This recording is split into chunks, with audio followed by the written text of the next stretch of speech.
if they do that, they're going to be very, very, very, very tough to beat. Wilson! Oh!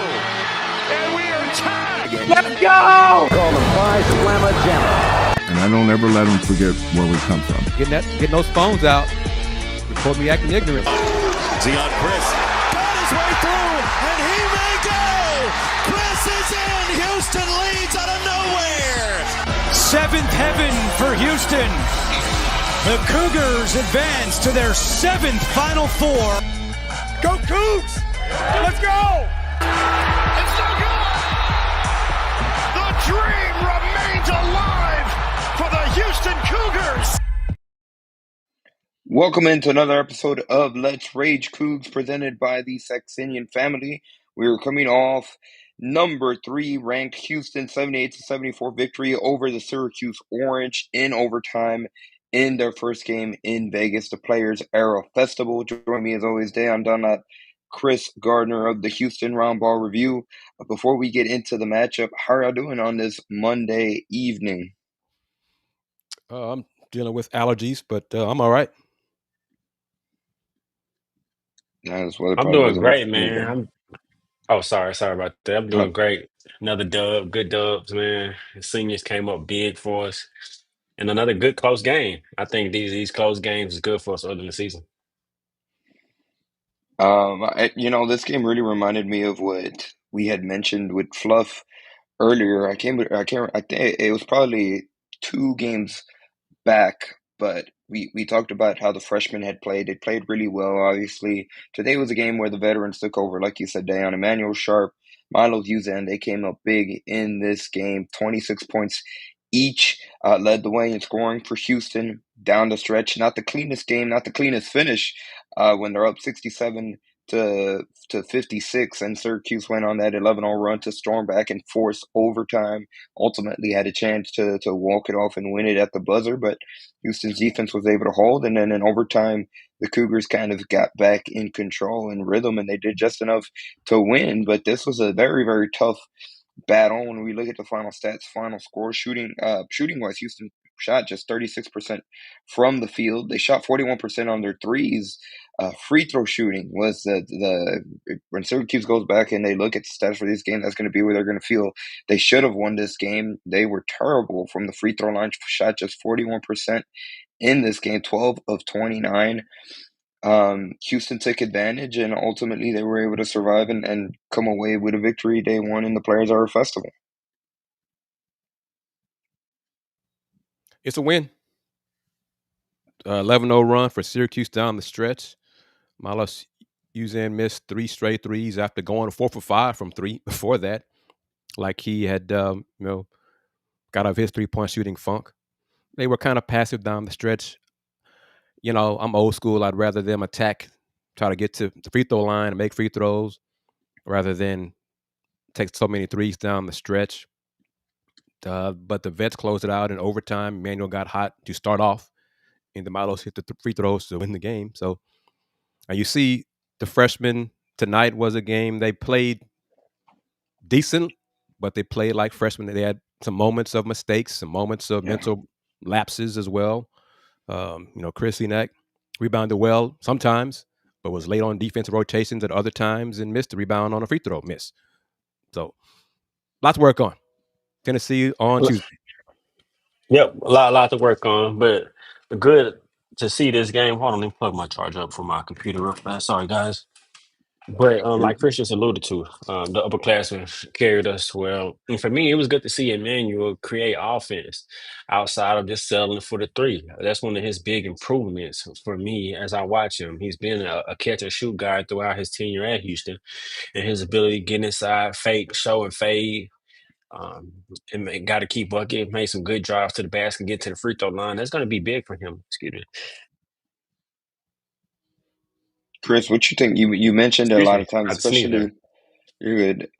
You mentioned, Kris, the last 3 minutes where it seemed like Houston really their offense just slowed down. I don't know if they were trying to milk the clock. It seemed like they were, like you mentioned, settling a lot for jumpers, and then that led to some turnovers, and ultimately it came down to Syracuse being much more aggressive in those final 3 minutes when they went on that 11-0 run. I like they don't have a low post threat when Kris Sinak is out of the game. A good, reliable low post threat. And he had too many breakdowns defensively down the stretch to piss off Kelvin to not have him in the game for offense. So JoJo is not reliable yet. They're trying to make him reliable as a low post offensive threat. And I understand that, trying to give him confidence to do that. But he's not that yet. So without that, they need to attack the basket, get into the paint, try to get to the free throw line, and score that way rather than just taking threes. Yep, and kind of down the stretch, we were getting into it's like an Iverson cut when he pearls out. That's how we got the first basket in the overtime. Miles when the Iverson cut, it came back inside and drove inside. And I think in that second, in that overtime, they were going back to that action, repeatedly looking to get an open shot, and then I think a couple times they just kind of didn't get the look. It kept the offense open. They had to settle for three. But to Chris's point, I mean, he hit the nail right on the head. When Kris and Nak is not in the game, we don't really have a low post threat. But to our advantage, when we went four guards, we have that floor spacing to be able to utilize it, and JoJo can just kind of get tips and putbacks. And I think Chris Hartwell, he got to make shots, but he looks taller. I wonder how tall is he in person, guys? He looks like he has a nice size. So is he like 6'6"? Isaiah Harwell? Yeah. He's about 6'6". Yeah. Okay. Yeah, Yeah. he looked to have good size, but I mean, it was good to see Milo start making shots. I mean, that was big for him to start getting his shots well. And then when his shot is falling, he's able to attack the defense. He still looks a little bit indecisive in the pick and rolls because a couple of times he's 1 second late to get to it, just pull up where it's wide open there or a floater. I think he got one of his floaters blocked again. But overall, him and Emmanuel, I mean, they stepped up big, and we haven't had this type of game so far early in the year because Kingston has played so well, and really, my slayer Chris Kingston has played so well. So for him to kind of have an off shooting night, still had a good game full generalship wise, had a good number of assists. And Turner had too many turnovers, but we was able to cause 13 turnovers and get 21 points off of that turnover. That's something we talked about. I think this team does a good job of that when they get the turnovers, being able to run and finish and scoring off of that. So that was one of the keys. And then we knocked down free throws. And so, I mean, this is a game that I like to see. I think it's a confidence builder, just for us, a team. I mean, it shows like who we've been over the plethora of years. You can't just key on one guy and think you're going to stop this guy and beat Houston and beat us. And so to be able to win this game in this fashion with the seniors stepping up big, both 20 plus points, I think it was big. It was a good win. I didn't like Milos getting dribbling into a trap. Or half court and sideline. He's a veteran. Don't do that. Especially late in the game. Late in the game for sure. So it's things for everybody to learn on. Kingston didn't shoot well for the first time this season. Milos did shoot well. So you're taking different things there. Kris Sinak is not a back to the basket, jump hook, low post threat. But he's a better option in the paint than JoJo is. Kris needs to not fade away on his shot and be more confident in himself, and even himself. When he backs it down, go up strong to get fouled rather than avoiding contact. He's going to, I mean, we're picking on him. Okay, he's a talented freshman, 6 games into his college career. He's going to get better. I think he'll be better tomorrow. And then he'll get better in December and on and on. That's the objective, is to get better. But without a doubt, UH needs to win the tournament. No. Hell no.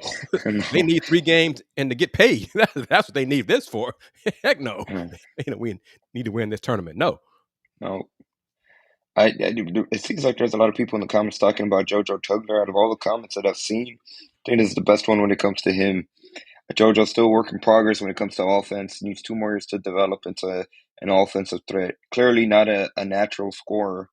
I think the main problem here today, and we've seen a lot games early on in the season, he's still getting in foul trouble. And, it's one thing if they're constantly attacking and and he's getting fouls trying to protect the rim, but there's still a couple of occasions when he picks up just fouls that for lack of a better word, can be described as boneheaded at times, where he just a little too aggressive, which I don't know. It's give and take, right? You'd rather have to coach a player that's too aggressive and try to settle him down.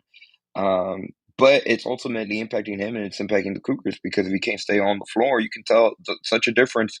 Just look at the last possession by Syracuse at the end of regulation when they try to walk off and win. He's just a human eraser. You can erase so many mistakes that sometimes, especially when you're playing, freshmen, it might be breakdowns in rotations. And right now, because he's not on the floor, you can tell the difference. He's struggling to stay on the floor at times so far early on in the season, which we've also seen from him in the past.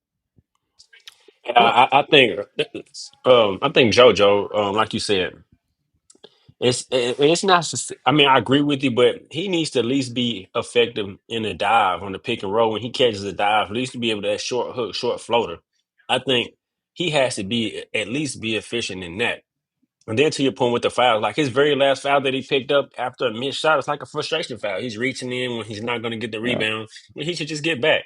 I think yeah. now those are the type of fouls that you upperclassmen, you can't pick up those type of fouls. Now it eliminates you from the game. Those type of fouls you cannot have. That's not a hard energy foul. That's a dumb foul. And Yeah. those he got to eliminate those for sure.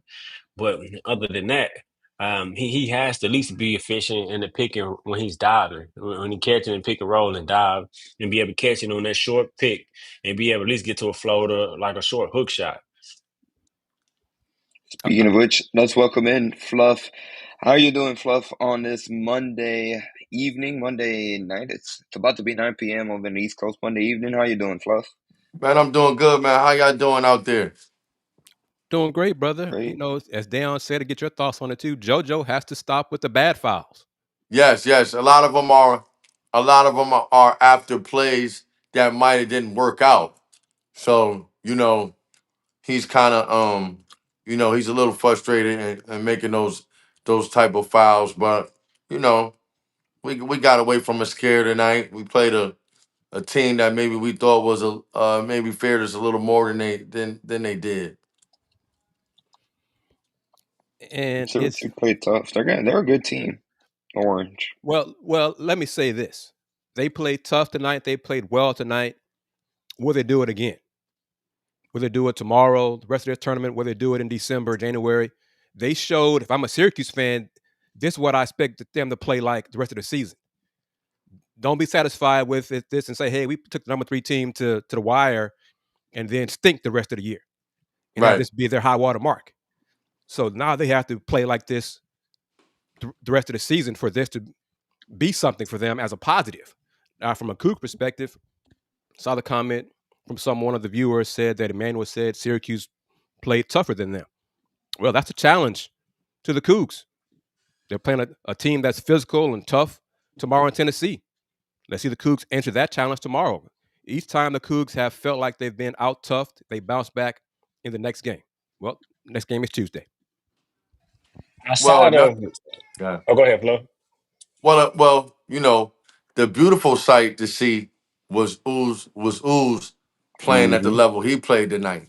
So sometimes there's little wins in the pocket of the game more than actually winning the whole game. Sometimes there's little wins that's in the pocket of the game, and Ooze being able to get going with 20. What do you have? 24, 6 and 5, something like 26. that. 26. 24, 26. He had 26, 6 and final 5. stats: 26.7 rebounds and 5 assists. Yes. He did his thing tonight. So that was huge for us going further down the road with still in a win that maybe we should have won by more, but that's the beauty of college basketball. These guys are D1 athletes. These guys come from good pedigree too. Do they have the number, whatever on the side of their name? No, but they wasn't going to lay down. They didn't, and we found a way to pull out the game. It still keeps us undefeated, and that's the end of the story for tonight. But tomorrow will be even a bigger test against the University of Tennessee. And outside of Sharp, none of our other guards were really strong enough to be able to keep Syracuse guards out of the paint. When they put their head down and drove, They really got by. It was Kingston, whether it was Hartwell, or it was Milos, but really with just pure strength. Outside of Emmanuel, he was only really had to be able to sit down and keep his man in front of him on a strong drive. Yeah. And to back up Dayon's point, Syracuse 38-24 in the paint. Wow. I'm sure Coach Sampson and staff are right there on the board. Yeah. I think that was probably the first bullet coming out of the coming out of coming out of halftime or even at the end of the game that we were getting beat on the boards. But I see Cayenne might have needed maybe 7 more minutes. That might have been 20. You know what I mean? I think they could, if they played him a little more, they might have, things might have would have been a little different too. Fluff, what are your thoughts on the last 2 minutes on offense for the Cougs? What went wrong? I mean, I think it's just a lot of standstill. You know what I mean? Like, what are you gonna do? Well, you got it. What are you gonna do? You know what I mean? Like, instead of, maybe sometime off the ball action, you know, takes the pressure off of the ball handler. So if something is going on the other side of the floor, a lot of times the defense has to react to that from that, and now we could beat the help a little better. There was a lot of standstill at the end of the game, like, you know what I mean? Well, who's gonna do it this time? And we can't. We seen in the national championship game that got us late in the game. That game, of the last 2 minutes when we played Florida for the national chip. I like Sacco. Rebounded well. Had a putback. 14 minutes. Yeah. Yeah, 14. He played 14 minutes. He played solid. Got 7 rebounds. There were some positives to take from the game. There was areas of improvement for a lot of people. This is November.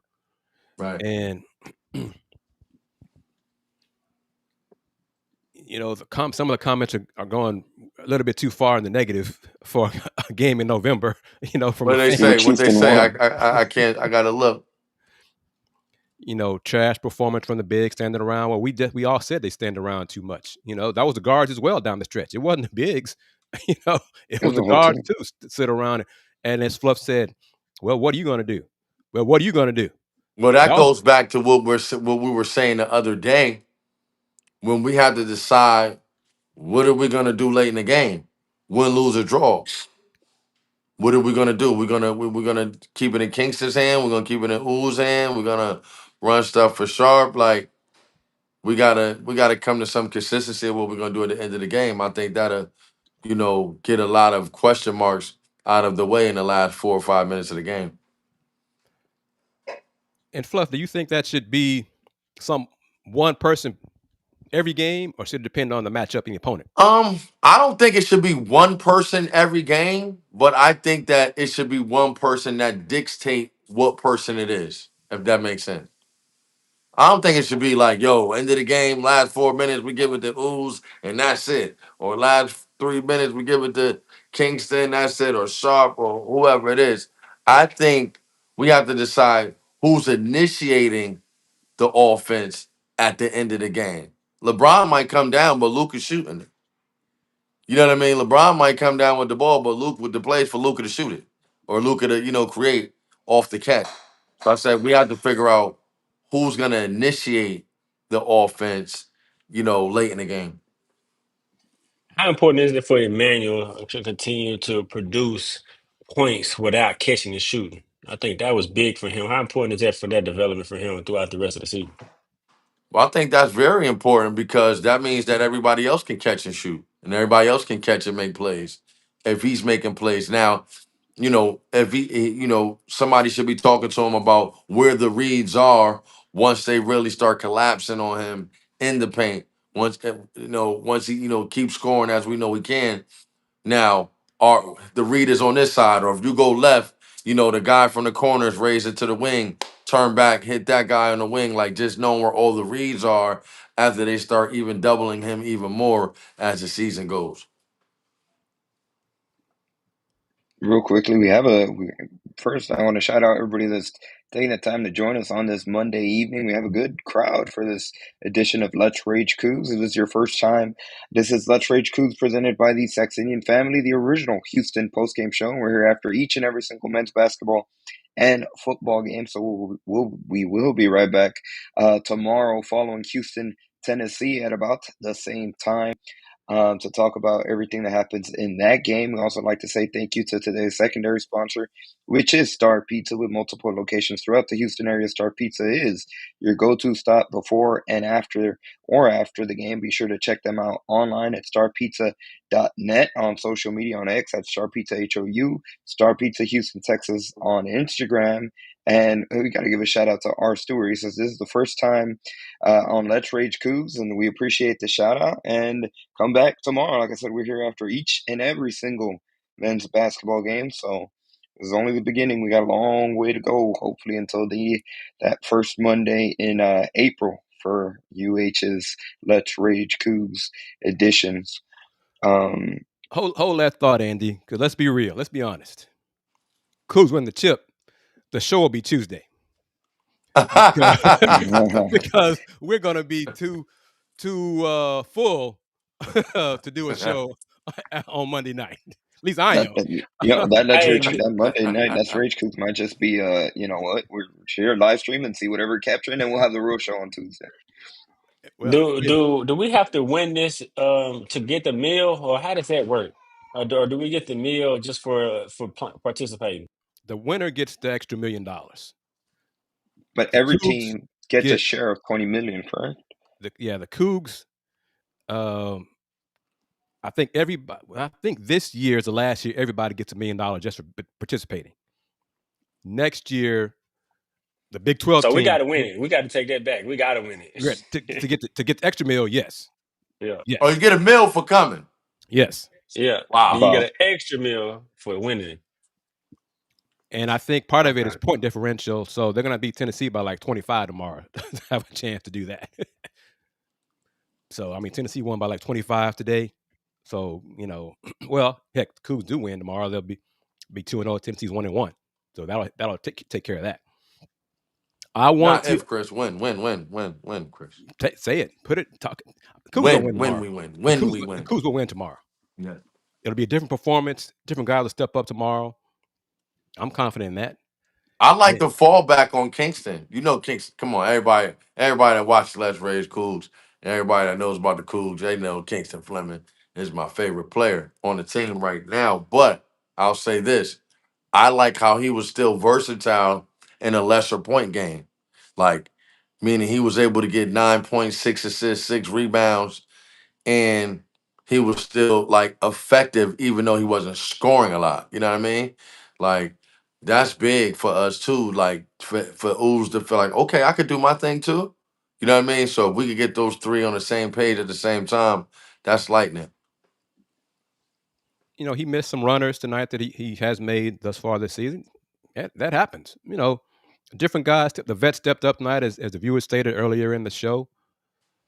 Other guys will learn from this. I'm looking forward to Tennessee tomorrow, and we'll go from there. We'll discuss tomorrow's game. We'll discuss Wednesday's game, and the beauty of Let's Rage Coogs, the beauty of Fluff. You saw it. We can talk about it if y'all want to real quickly, then we can get back to the game. The agreement the conference has with the Players Era Festival that will pay the Big 12 basketball teams at least $50 million for the next 6 seasons. That's a big deal. Come on in Houston. Don't get so caught up in the high school players. Don't get so caught up in the Big 12. We love the Big 12.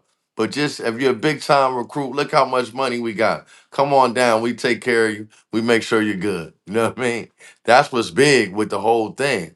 Is like Coach Sampson said, man, we gotta win this thing, and this is big for us because we gotta pay the players big money. So that's super big time. And I'm happy that this is the vibe right now. I know people have different feelings about, you know, the players and the pay for play, but I'm super happy that these kids are getting these opportunities, especially at the University of Houston. No doubt. And as long as the Cougars are in the top 8 in the Big 12 standings, they'll be in Vegas in the Guaranteed a Players spot. Festival. Say that Well, again. no, I was just gonna say you said they're guaranteed a spot, but then even also the Houston Chronicle article that you sent us earlier talked about the agreement. Houston's kind of locked into this Vegas Players Era Festival as long as A. Sampson is at the helm of the program, correct? Well, Kelvin is he was one of the first ones to make this happen. One of the first coaches to say yes. So I think that'll help. So I do wonder if, because he said it, one of the organizers, the CEO said it, that Houston will be in the Players Era Festival as long as the Sampson's in charge. Well, is that different than the agreement with the conference between and Players Era? So is that 8 more teams from the Big 12 that will be invited to participate in the Big 12? So is that 9 Big 12 teams will be in it every year? Yeah. I think it's guaranteed 8, and then if Houston's consistently in, that could be an extra team. But come I on mean, now. Let's be real. they'll be in Barring it. something They'll always be unforeseen, top Kansas 8. Cougars are not in the top 8 in the Big 12. I mean, really remote. Really, really remote. Yeah.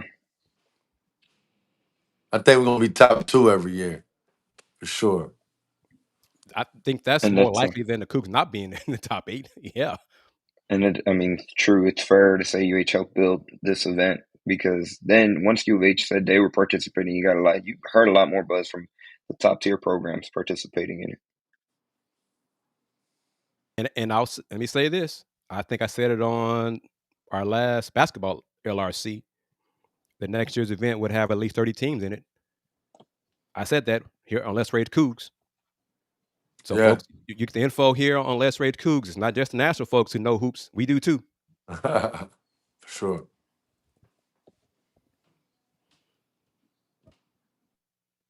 But Dayon, your thoughts, man, about the conference getting at least $50 million over the next 6 years for men's basketball? I mean, I think it's big. I think it's monumental. I mean, especially for Houston not having a budget as some of these other Big 12 schools do. And so anything to help build our budget and help put more money in the kids, athletes' pockets, so I should say, I think it's good. But I like the comment. I mean, we helping establish it. And so, I mean, I agree. Is JoJo's draft stock strong without offensive prowess? Not first round strong, no. Mm-mm. Real quickly, going back to one comment about how huge this is for the Houston program, it's something that Calvin Sampson told reporters during his availability before they left to Vegas. But of course, it's still a program that they've done a lot, but they're still not up there when you consider the top tier programs. And considering where Houston, what they've been able to do with this year's recruiting class, we talked about how highly well the freshmen have performed early on in the season for Houston. But in order for them to continue to do that, they're going to continue to have to raise funds. And tournaments like this is an opportunity where they can make a lot of those funds, where it's not necessarily guaranteed from donors year in and year out here at the University of Houston. Just, being flat out honest. And coach is big on, he believes in donor fatigue. He doesn't want to have to keep going to the same folks over and over again, year after year, asking them for money, because at some point that well runs drier, if not dry completely. So it's great to have other sources of revenue coming in to the program. And let's just be real. Every year, every time it goes up, the cost to be at that level continues to rise and raise.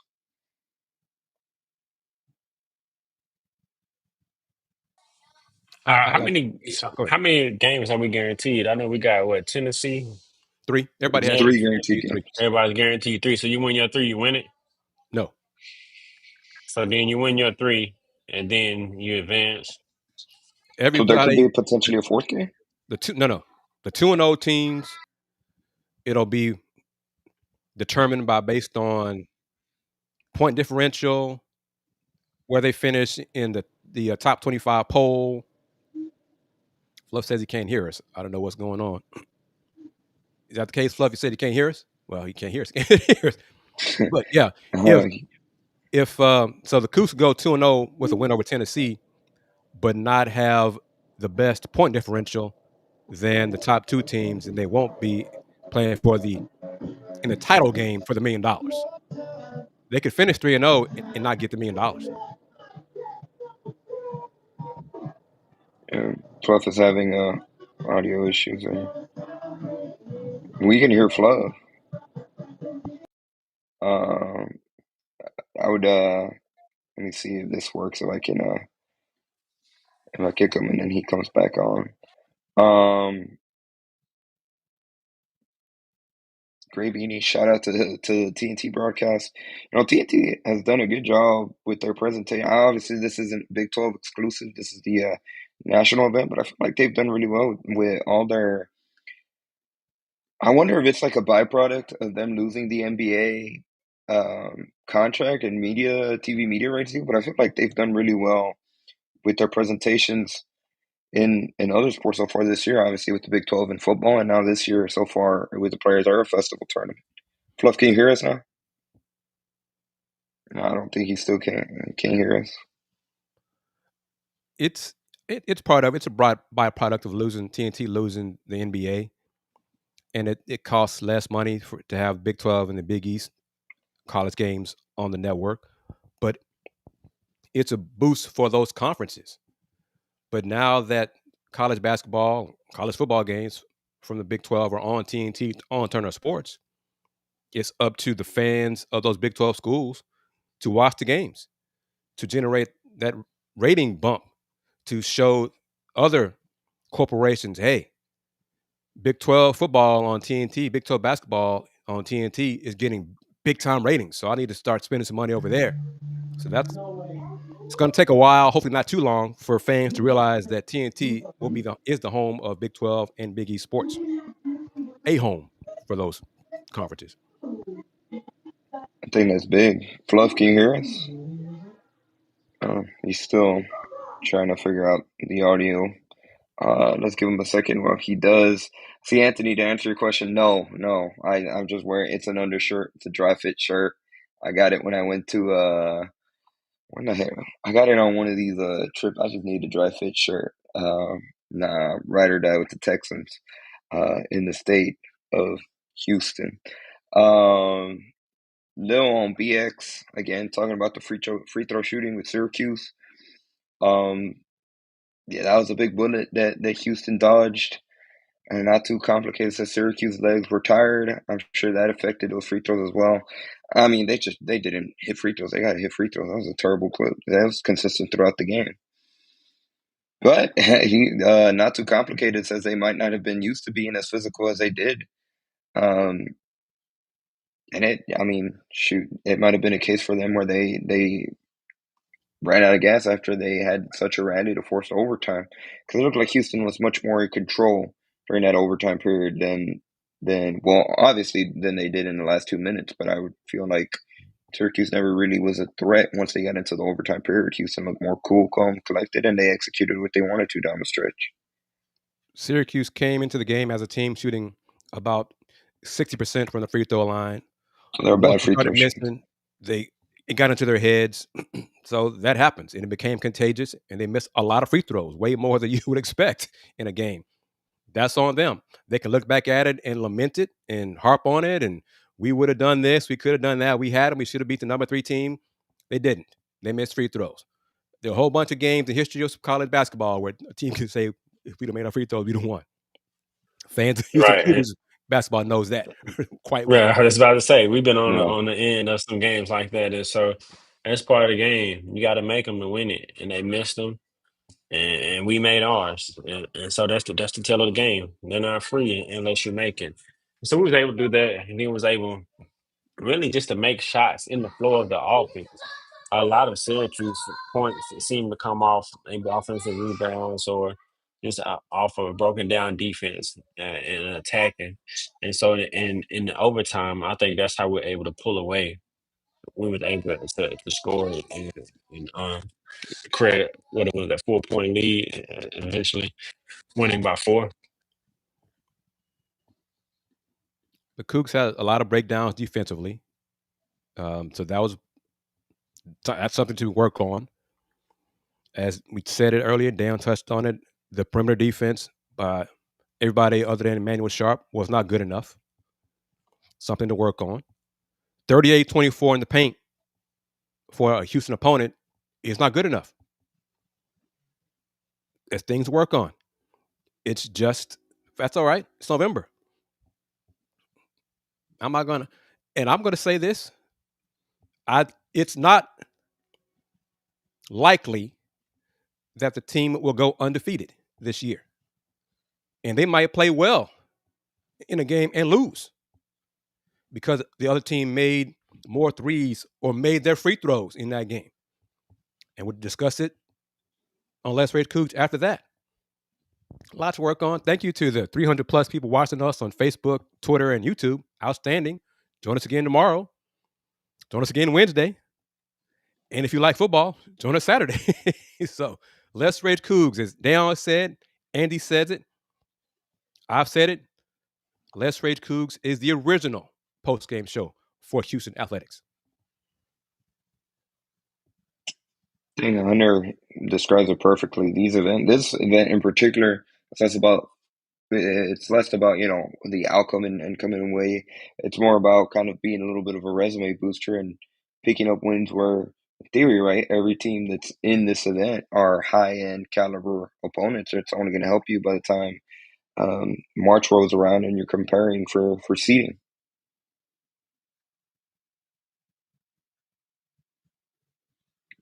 Fluff, can you hear us? Looks like you still can't hear us. Yeah, that's odd. That's weird. I don't know nothing's changed. We haven't done anything different.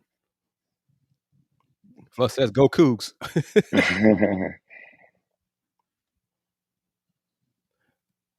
Let me. Let's give Fluff a chance to say something, and then we'll wrap it up with him, and then we'll come back for the three of us. How about that? Sounds good. Let's see. Put him back up on the screen here. All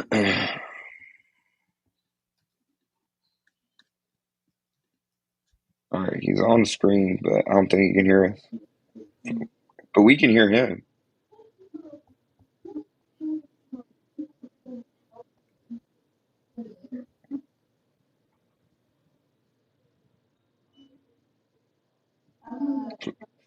Can you send him a message so he talks, because we can hear him.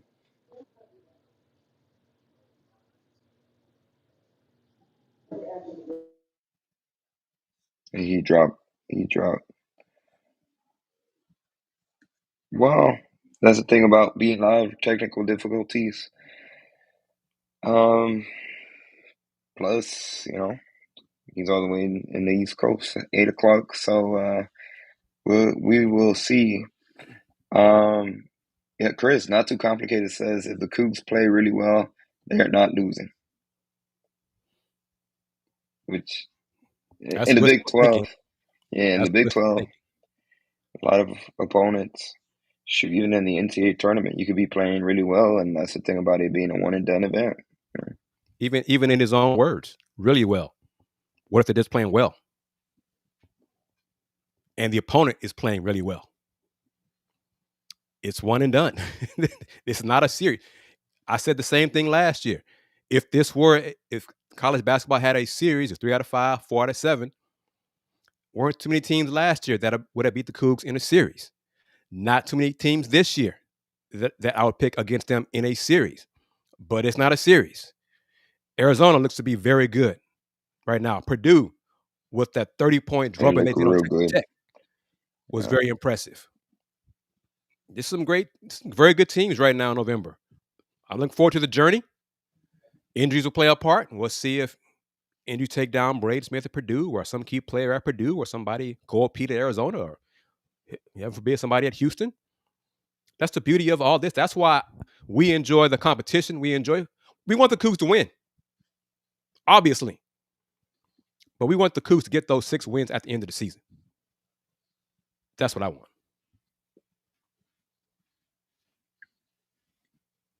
Mr. Big Texco asked if we have any post-game comments from head coach Kelvin Sampson. They haven't sent the official email yet, so not at the moment. And I was trying to see if the players are accustomed. He's talking. Let me go to See if you four can hear me. person.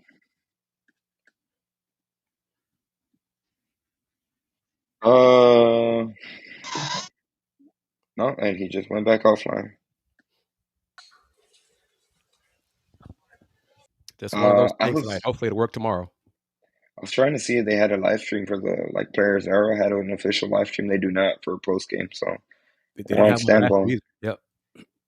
That's something they're missing out. They should have the live stream, but Andy, yes, it is. But let's go ahead and say it again. Dayon has said it. I've said it. We're going to put out there in the universe. Another reason why we are asking for people, one person, multiple people, to help us get to Vegas to cover the Cougs games or more games in the Players Era event and provide post-game interviews with the Cougs coaches, with Coach Sampson and the Cougs players. Help us make that happen next year. 32 teams will be playing the Players Era Festival men's event next year. 32. Going to take 3 weeks to get it done. So we would love to be a part of that at some point, especially if it's the week of Thanksgiving. So if you think about us and win the lottery and you say, you know what? I want to give LRC $1 million. Email Andy and help make that happen. Or you say, well, you know what? My granddad was a lifelong Cougar. And before he passed away, he willed me some money and said, do it what you want. And you decide to do, you know what? I'm going to give money to Let's Rage Coogs. We'll take that too. But yes, Mr. Big Texaco said it right there. Our last statement is true. Players Era Championship, their goal is to make the Players Era event in November the March Madness equivalent in November for men's basketball. I think they're doing a really good job at it. I mean, this felt like the intensity in this game felt higher than just a normal regular season game. Agreed. And the crowd was pretty good too. Mm-hmm. So that's having it the week of Thanksgiving. I think next year, the week of Thanksgiving, the crowd would be pretty good. I'm curious to see where the game's going to be played weeks 1 and week 2 for next year's Players Era event. Will those be on campus and still be a part of the Players Era event? Because if all 3 weeks are in Vegas, I don't know any fans will be there for that. Yeah, definitely not all 3 weeks. And then depending on how early they'll start, the attendance for those games that are not on Thanksgiving week, I don't think would be good. It's definitely not as how it is this week that they're doing it on Thanksgiving week. So I think group play will be on campus, campus sites, which will probably benefit the higher seeded team like the Cougs. So that would be a good thing. Some folks might not like that, but it's one of the perks of being one of the first team to say yes to the event. Hey, we'll take that and keep it moving. Yep, Thank you very much, all big, man.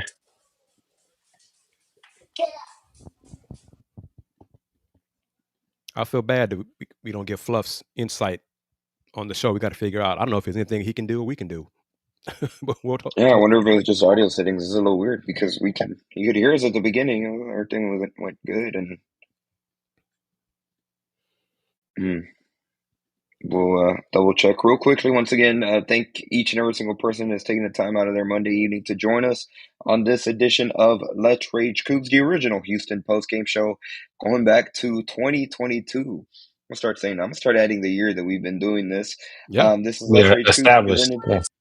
This is Let's Rage Coogs presented by the Saxenian family. So big thank you to Steve Saxenian for being the primary sponsor of this edition of Let's Rage Coogs. Also shout out to Star Pizza for being today's secondary sponsor. A big shout out to Mike and Jennifer Pittman, who have constantly been supporting Let's Rage Coogs. Really, both Mr. Saxenian and the Pittmans have been supporting Let's Rage Coogs essentially since going back to 2022 when we first started this show. Going back to Star Pizza with multiple locations throughout the Houston area, Star Pizza is your go-to stop before or after the game. Check them out online and on social media at Star Pizza HOU via X and Star Pizza Houston, Texas on Instagram. A final look once again at the stats of this game. For Houston, both Miles Uzan and Emmanuel Sharp led the way in scoring with 26 points each. When we talk about Kingston Flemings, like Fluff mentioned, he had 9 points, just a 3 of 11 shooting night, but he also had 6 rebounds, 6 assists in this game. Chris Teanak, who's really struggled early, and it wasn't even a struggle. He wasn't really being aggressive looking to score. He had that flurry in the second half, and that's where he put up all his points. It started with him hitting a three-pointer, and then you saw him kind of get a little bit more confidence about him when it came on offense. He finished with 8 points and 12 rebounds in this game, and that was the bulk of the offense. JoJo Tugler, Isaiah Harwell, Sacco had 2 points each, and Chase McCarty came in and knocked down 1 3-pointer for Syracuse. The leading scorer was Tyler Betty, who had 16 points in the loss to Houston. And once again, Houston will play again tomorrow, 5 o'clock Central Time, against 17th ranked Tennessee, a rematch of the NCAA tournament a year ago, a rematch of the Elite Eight matchup. So, they're going to be ready to go. They've had that game circled since it came out, and it was official, trying to get some payback for the way last season ended for them. And a rematch of two very good friends, head coach Kelvin Sampson and coach of Tennessee, whose name I just forgot right off the top of my head. I know it is Rick Barnes. Yeah, there you go. Yep. So it should be a good matchup in November, and that's what it is. I know Big 12 was undefeated today on day one of the Players Era event. Overall, I haven't seen the records for the SEC, Big 12, Big 10, and the ACC to know who's the top, which conference has the best record so far. I don't know.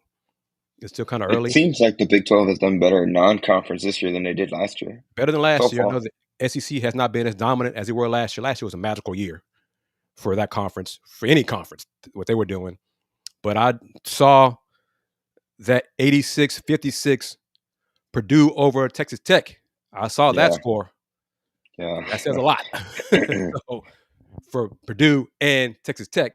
But again, it's November.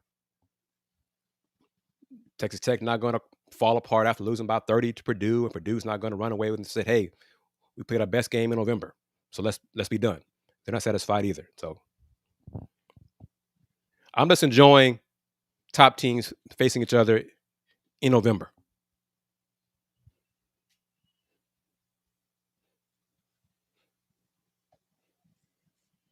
That's interesting, Hunter. So the Big Ten is up there. I know obviously Purdue's the headliner, but I haven't seen the rest of the programs. Who else in the Big Ten has done Michigan well this State season? is doing well. So far, they're doing well. Michigan's doing well. Their top teams are doing well. But, Arizona's had 3 great wins so far this season for the Big 12. The way things are set up for the top seeds in the tournament, Arizona could be number 1 in the West in terms of region. Purdue in the Midwest, Houston in the South, and Duke in the East. I mean, it could work out just like that, region-wise, for location. It's one of those things it's one of those quirks. But that's for March. Long way to go. Long way to go. Next thing, we're going to be talking about Houston, Tennessee, Wednesday night here on Let's Rage Coogs. That's what I'm looking forward to see.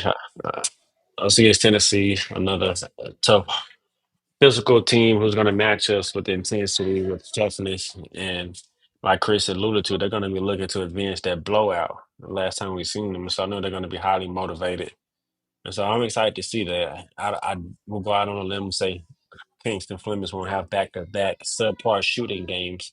I wouldn't say he had a bad game; he just had a subpar shooting game as far as the efficiency, how he was efficient throughout these first few games. So I expect him and Kris Gardner to play better as far as shooting wise, and then hopefully Emmanuel and Milos can pick up where they left off tonight. That being said, that's pretty much going to do it for this edition of Let's Rage Coogs. Once again, big thank you to everybody that took the time to join us here live. If you are new to the channel, wherever you may be listening, whether it be on X, on Podsnama Jamma or on YouTube via the Podsnama Jamma YouTube channel or the Houston Roundball Review YouTube channel. Make sure you hit the like button, hit subscribe if you haven't done so, and tell a friend to tell a friend about Let's Rage Coogs. That way we can keep growing. And ultimately, the main goal is to be, like Kris said, in Vegas for these events in the future where it's just a given.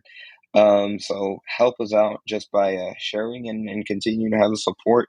Any little bit matters. Once again, if you are interested in potentially being a sponsor on Let's Rage Coogs, feel free to reach out via email, letsragecoogs@gmail.com, or of course you can always reach out to any one of us individually. Let's Rage Coogs since 2022. The original Houston postgame show. Big thank you once again to the Saxenian family and to Star Pizza for being a sponsor on tonight's show. And I want to give Andy his flowers again. Andy had this idea. And Dayon said, yep, makes sense. Let's do this. Because in H-Town, there is not a postgame show for college teams. Started on Twitter Spaces. And it's the grown first edition. since 2022. And we're trying to make it bigger and bigger. I would love for us to get on that same plane, that same level of the field of 68 when they have their tentacles all over college basketball. But I want it just for us. I want Let's Rage Coogs to be the post. I think I saw one of the commenters said, if LRC isn't there, then it hasn't happened. That's what I want more folks to think of. Think of it like that. Think of Let's Rage Coogs. Was Kris and Dayon and Andy there and Fluff? Nope. Well, it doesn't matter. That's what I want us to get to. Help us make that happen. And I hate Fluff had technical difficulties because his insight is unmatched. I mean, if you guys are just going to join us, you can't go anywhere where you got someone who played against the likes of D Rose and in the same breath can talk about he had open gym run with Hakeem Olajuwon. So his insight, someone who played professional pro at that level, is an all-time elite scorer, not only in Houston, but throughout his basketball career. And so we hate to hear all you guys who join us to get to see his the full element and what Fluff brings. But he'll be back with joining us tomorrow for sure. And I'll wrap it up and give it to pass off to Dayon. Subscribe to the Houston Roundball Review on YouTube. Closing it out for me. Since 1994, the Houston Roundball Review. Local name, global perspective. And as always, man, happy to be alongside you guys throughout this journey, which was established in 2022 with an idea of Andy. And we haven't looked back. We've been going and we won't stop. So on the upper, like Kris always says, join us again tomorrow after another Cougs win. And as always, go Cougs.